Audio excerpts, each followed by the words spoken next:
Hey guys, welcome to my Smackdown Recap. Don't know if you saw it or not, but it was a pretty decent match, and I will go over a basics as usual, include a little bit of the video of the show. I am sorry I'm so late with the show. I worked all weekend, so I didn't have a chance to make the video, but better late than never. Alright, so stay tuned and I will show you what happened. Thanks. Weighing in at 210 pounds. Coach. Let's take it. Looking to take over, and there's Dan. You'll cash in to win a world title. Oh! Hands on the roof of WWE headquarters. Right into the... Corbin back into the ring again. Did you hear that? Right on the ear of Corbin. How's Corbin? And arm no. And the... Bye. And now Bryan driven right into a... We'll be here next week. Yes. Good. And so will I. I'm Andy. Hook of the light now on. Too long. Oh, no. Oh, my God. The following contest is last week. First, you and Miz ran away, retreated from the Forgotten Sons. Here's a cover. Why would we by spitting truth? Look at this. Big moment. Biggie went for the ring. Cutler up to the second rope. The Forgotten Sons continue to dominate the tag team champions. Here's the cover. Hook of the leg. Thing, including everything we've ever made. Mama. Oh no.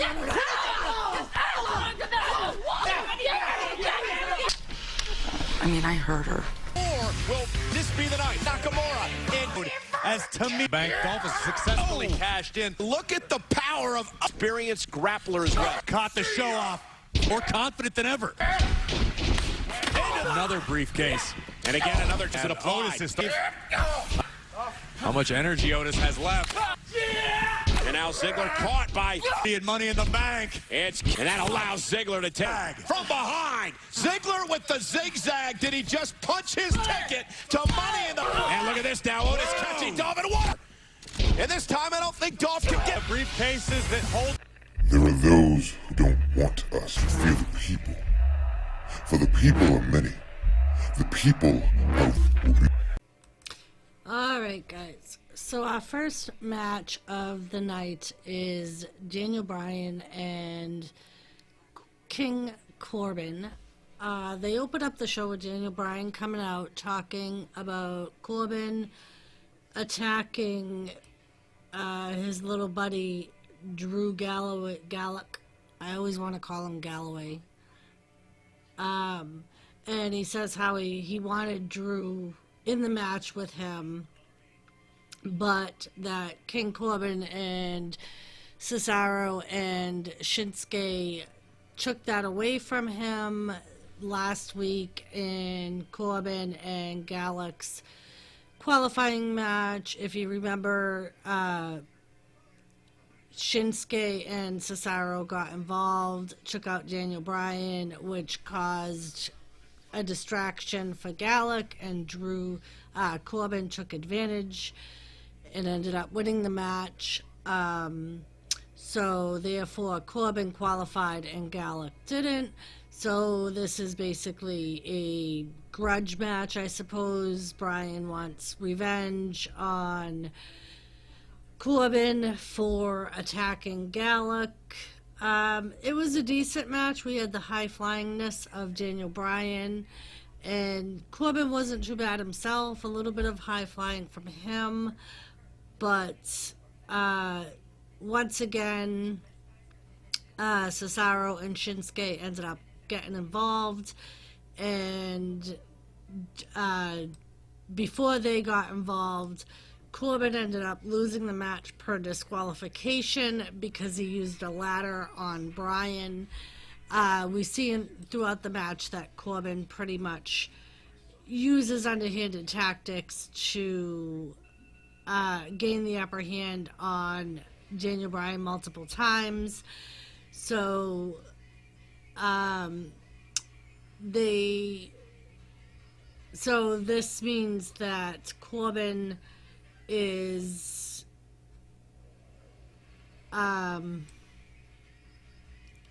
disqualified because he used the ladder. And then Daniel Bryan puts him in the yes lock over a ladder that's laying in the ring. And this brings out Cesaro and Shinsuke. And we end this segment by Corbin throwing Daniel from the stage into a pack of ladders that are standing off on the side of the stage. And that was pretty much the end of that segment. They talk about Bray Wyatt will be on. The next match that we see, though, is another Sheamus squash match. He ends up going against Leon Ruff, who is a local jobber, apparently. And as per usual, Sheamus, the match lasts maybe a minute. Sheamus ends it with a brogue kick. He goes over to Michael Cole, asks Michael Cole if he's going to talk about his little mate, Jeff Hardy. Michael says, actually I am, because we're going to play the comeback of Hardy. So Sheamus stays beside Cole while that plays.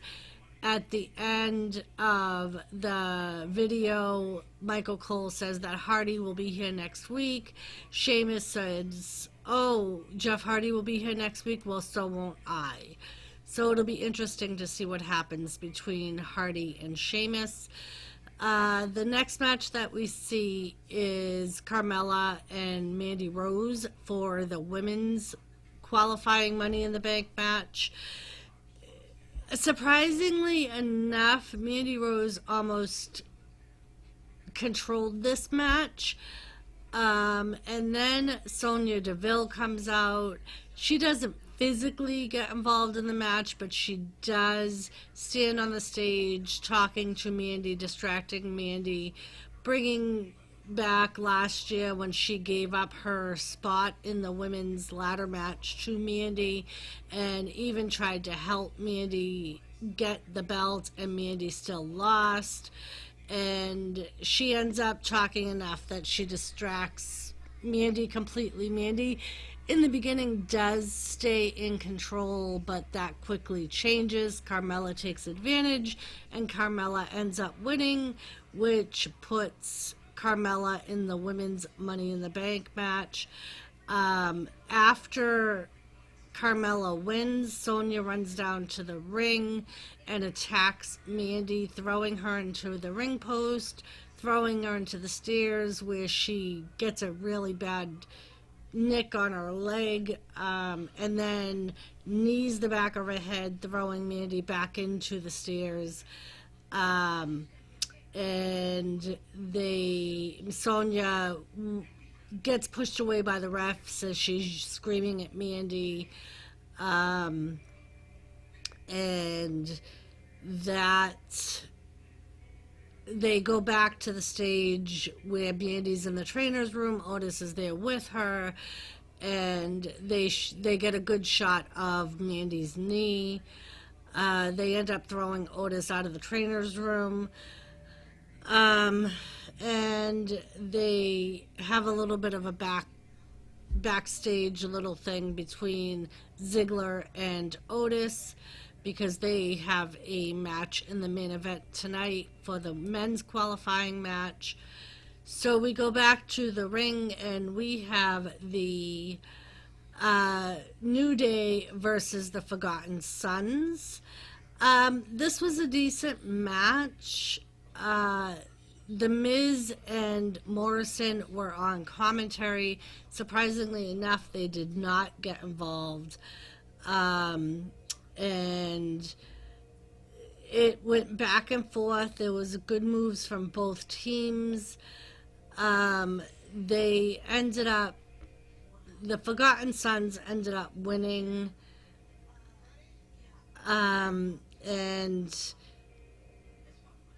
So now they have a win over the tag team champions.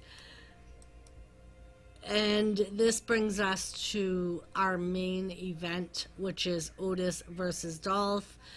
And before the match, they show Dolph and Sonya out back making a plan, which supposedly is to have Ziggler swoop in and make Mandy feel better after winning the men's ladder in the ladder match.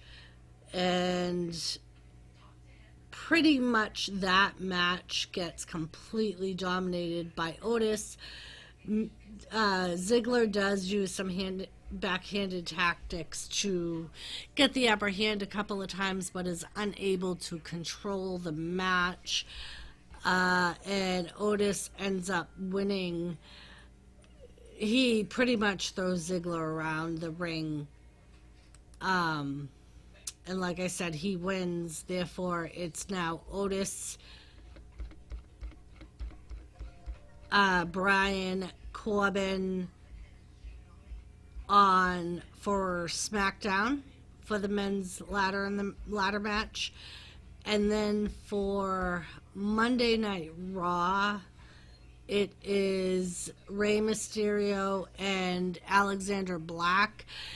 We do find out tonight that Cruz has been taken out of the match. On Monday, he ended up getting a pretty bad knee injury, so he was removed from the ladder match. They are going to have another qualifying match on this Monday's Night Raw to replace him. So we look forward to another match. For the women, at one point during the show, they had said something about both the women's and the men's matches going on simultaneously at Money in the Bank. Not really sure how they're going to pull that off. The only thing I can think of is that they are going to pre-record one, but I really don't know how that's going to work. So currently, we have, in the women's Money in the Bank match, we have Carmella, Dana Brooke, Asuka, Nia Jax, and Shayna Baszler. So next week, we are going to see a 6-man tag between Daniel Bryan and Drew Gulak, and a choice of their choosing for their partner versus Corbin, Shinsuke, and Cesaro. So that is probably going to be the main event next week, but we will have to see how that plays out. We are also going to have a women's tag team match between Sasha Banks, Bayley versus Tamina, Lacey Evans. Sorry about that. So they had a decent brawl in the backstage area. Tamina was being interviewed, and Sasha Banks comes out and starts talking to her, tries to distract her for Bayley to come out and attack her from behind, which does not work. Tamina senses Bayley coming up behind her, and she ends up grabbing Bayley by the throat, but this leaves her back open to Sasha Banks, and the two attack Tamina. Lacey Evans does come to help Tamina, which leads to next week's tag team match between the four. So like I said, it looks like they're shaping up Money in the Bank to be a decent show, but I'm not really sure how they're going to work it out. If I did not hear it correctly, I do apologize. But like I said, I thought I heard them say that both the women's and the men's ladder matches would be going on simultaneously. Maybe I heard it wrong. If you heard differently, please feel free to correct me. But yeah, so that is pretty much it for SmackDown. Like I said, it wasn't too bad of a show, but it wasn't the greatest. As we all know, it's been a little on the downside without the audience, and they've been kind of limited, I think, on how many people they can have in the building at once. So we have fewer matches, but they're still trying to make a show of it, so we'll give them credit for that. They did do a little segment between Braun Strowman and Bray Wyatt. They are going to be face-to-face this coming Friday. I'm assuming for a contract signing, maybe. They didn't really say why they would be face-to-face, just that they would be face-to-face. I didn't include the segment between the two. It really wasn't anything. Bray was on the screen, Braun was in the ring, and Bray told a little story about a black sheep that left its shepherd and went on its own for a greener pasture. Braun cut him off and told him to just come down to the ring, but that, of course, did not happen, and that led to the end of that segment. So we will have to see what happens on this Friday. So yeah, let me know what you thought. Like I said, I didn't think it was that great of a show, but they're at least trying, I think.